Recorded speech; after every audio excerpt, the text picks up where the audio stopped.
Hey there, thanks for watching. Today's Wednesday and I'm here to do a What I Spent Wednesday where I go over my discretionary spending for the past week and share it all with you.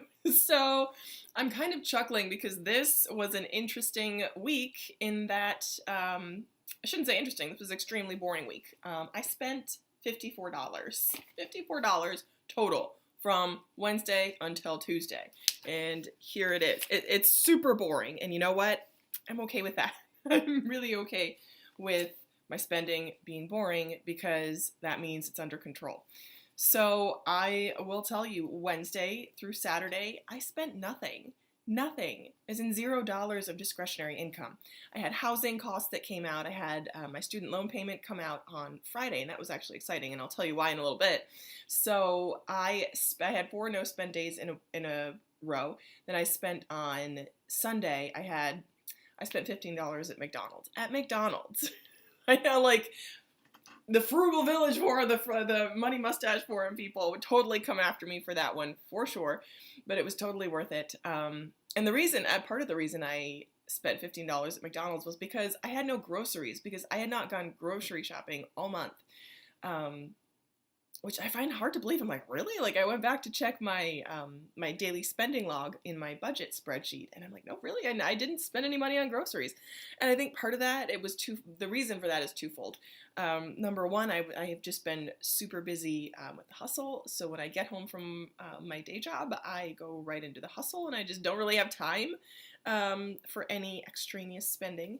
And second, I have been really sort of affected by the Money Mustache people, just in my like subconscious, and I think that's probably coming forward in that I ask myself, like, do I really need this, or do I really need to go and get this? Do I really need that? Is what I keep asking myself. So I think that is a good thing ultimately, to be thinking like that. I kind of feel like my inner spending child is growing up a little bit, like that kid inside you that wants everything, that goes down the aisle and just starts throwing stuff in the cart, is growing up and becoming like an adolescent, but also like, where sometimes as a teenager you'll have times of like, like you're in a mood and you're just throwing a tantrum, or you're being really like moody. And then there are other times when, teenagers make really good decisions. Like, I work with a lot of teens, and sometimes they make really great decisions and they astound you with their wisdom.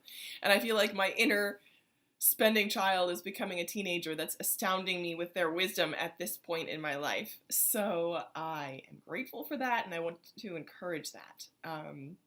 So on Sunday, as I mentioned, I spent $15 at McDonald's, and that was for me and my mom after church. And then I spent $39 at ShopRite, finally, for groceries for the month. And this was like bare bones.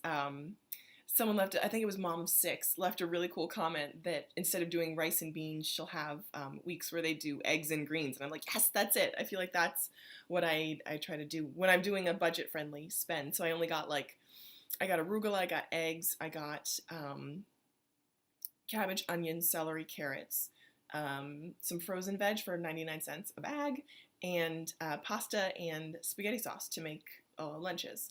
So, and I spent $40 total, $39. And that was on Sunday. And then Monday and Tuesday I spent nothing. Tuesday we were snowed in, which was yesterday. I say snowed in, there was like maybe 2 inches on the ground, like if that.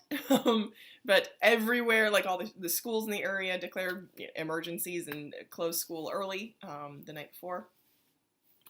So whatever, I'm not complaining. It was great to be in and to work from home. So that was exciting.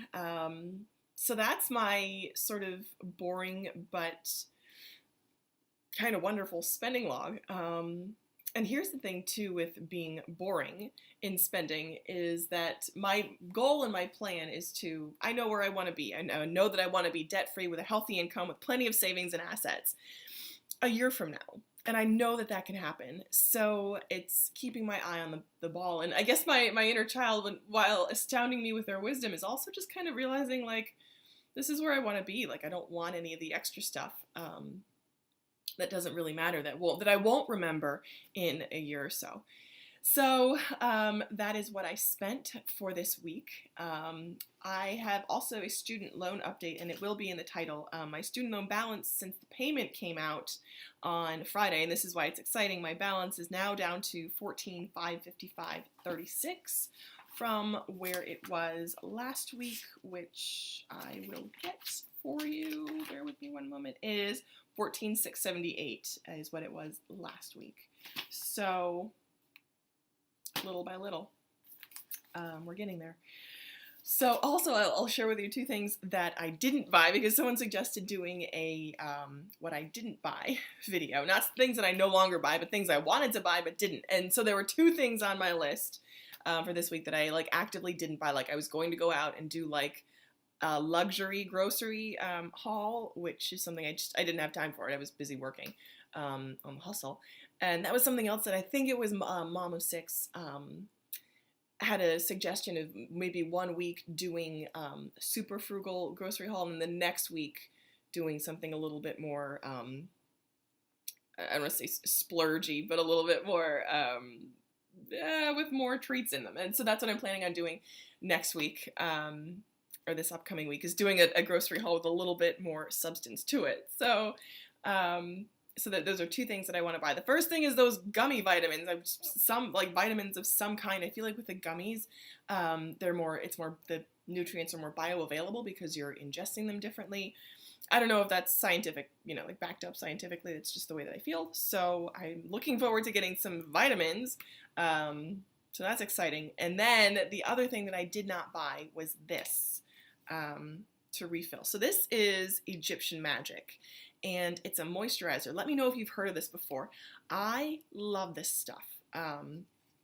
It's empty, you can see. And all it is, they're like 6 ingredients, and it's like beeswax, lanolin, olive oil.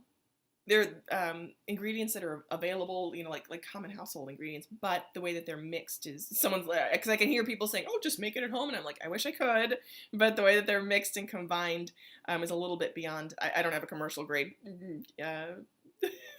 food processor or combiner at this point, but this jar, it's really expensive because the ingredients are so pure and so simple. It costs $38.59. Now, $38.59 is what I paid for this. Mind you, I paid this, and I just ran out of it maybe a month ago. I paid that on December 31st of 2016, and it's now 2019. So it lasted me 3 years. One jar like this that cost $36 lasted me 3 years. So what is that? That's $10 a year to use this moisturizer. So I will be repurchasing this, and it will be in the budget, and it will stay under budget. So I'm excited to be purchasing that in the near future, hopefully. So that has been what I spent for the week. I hope, thank you for watching, and I would love to hear your thoughts. Let me know if you've heard of that Egyptian Magic moisturizer, and let me know how you do with your grocery budget, because I know it's a tricky one for a lot of people. So my total budget for the month on that was $175, and I've spent $40 so far, and we're almost halfway through the month, so here's hoping. I feel like I'm going to be okay for the whole month. Just trying to stay the course. Oh, and another thing I wanted to say, some people had mentioned doing a no spend. And here's the reason why I'm not super excited to do that. Because, that inner teenager, that inner child, I feel like the minute I tell her, oh, I'm on a no spend, she's going to want everything. So rather than say no spend, I say, really, you can do whatever you want. This is the plan. You can choose to stick to it or not stick to it. But you know where you want to be, and the only way you're going to get to where you want to be is if you stick with the plan. So that's your choice. And I feel like my inner teenager is wise, and my inner teenager does make good choices most of the time. So I am not doing a no spend. I am doing a stick to the plan if you want to get where you want to go. So that's my thought on that. And I thank you as always for watching, and I hope that you will keep watching.